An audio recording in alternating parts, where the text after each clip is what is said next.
عظیم کہا گیا ہے وہ ہے کسی مسلمان بھائی پر ظلم و جبر کے پہاڑ توڑ کر اسے ناحق قتل کر دینا۔ جوانوں یاد رہے، اگر تمہاری آنکھوں کے سامنے کسی مسلمان بھائی پر ظلم ہو رہا ہے، جبر ہو رہا ہے، تم دیکھنے کے باوجود بھی اگر خاموش بیٹھے ہو تو یہ اس بات کی علامت ہے کہ تم ظالم کا ساتھ دے رہے ہو، تم ظالم کا ساتھ دینا چاہتے ہو۔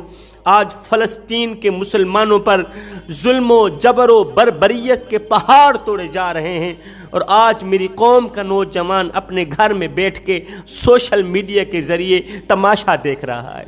مسلمان بھائی مر رہا ہے، وہ ظالم کے ہتھیں چڑھا ہوا ہے، اور میری قوم کا نوجوان گھر میں بیٹھا فیس بک پر دونوں پارٹیوں کے تماشے دیکھ رہا ہے۔ جوانوں، کیا تمہیں فلسطین کی بیٹیاں بھول گئیں؟ فلسطین کی مظلوم